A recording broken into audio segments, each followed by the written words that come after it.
Ukraine में यह आग बता रही है कि पुतिन अब क्या करने वाले हैं। खार्किव को जलाकर रूस का अगला टारगेट कौन बनने जा रहा है, ये तस्वीरें बता रही हैं। कैपिटल कीव के बाद ज़ेलेंस्की के सबसे अहम शहर खार्किव का ये हाल किया है रशियन मिसाइल और ड्रोन ने।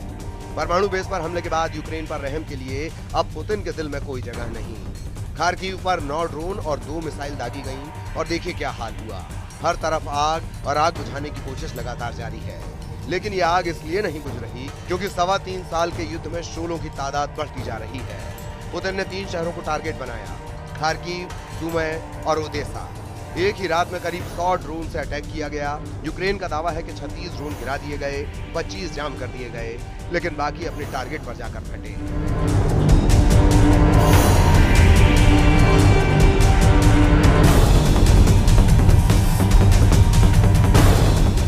यहाँ पड़ा है वही शाहिद ड्रोन जो रूस ने ईरान से मंगवाया है। इसके एयरफ्रेम के कई हिस्से बरामद हुए हैं। इसके मोपेड वाले इंजन के टुकड़े भी देखे जा सकते हैं। इस ड्रोन की लाश सबूत है कि रूस इस युद्ध में अकेला नहीं है और यही ताकत है जिसके बल पर पुतिन के कमांडर अब युद्ध 3 गुना तेज करने वाले हैं। रूस में सुरक्षा परिषद के उपाध्यक्ष दिमित्री मेदवेदेव, जो रूस के राष्ट्रपति भी रह चुके हैं, उन्होंने कहा है कि यूक्रेन से बातचीत का बस एक मकसद है, संपूर्ण जीत और यूक्रेन में नाजीवाद हुकूमत की 100% तबाही।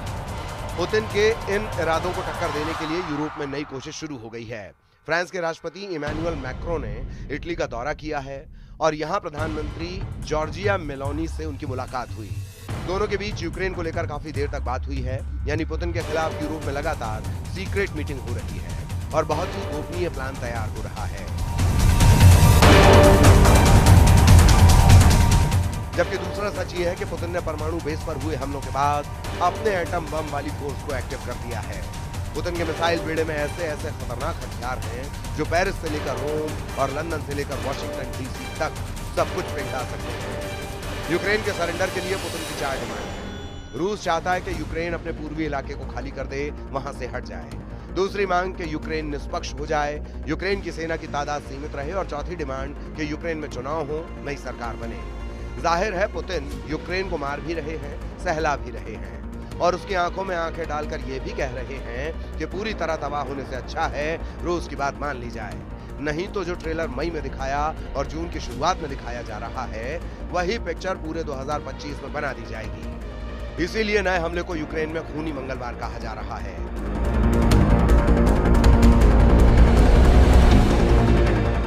ज़ेलेंस्की के देश को लाखों जख्म देकर पुतिन बता रहे हैं कि यूक्रेन के पास सरेंडर के अलावा कोई रास्ता नहीं। पुतिन के सामने चाहे ट्रंप हो या फिर उनका मिलिट्री ग्रुप नेटो, रूस किसी भी कीमत पर यूक्रेन को बख्शने वाला नहीं है। ये पुतिन का लगातार सबसे बड़ा प्रहार है। खार्किव पर ऐसे हमले हो रहे हैं जहां आग लगाकर दहक रही है। ये पुतिन का गुस्सा है जो आउट ऑफ कंट्रोल हो चुका है।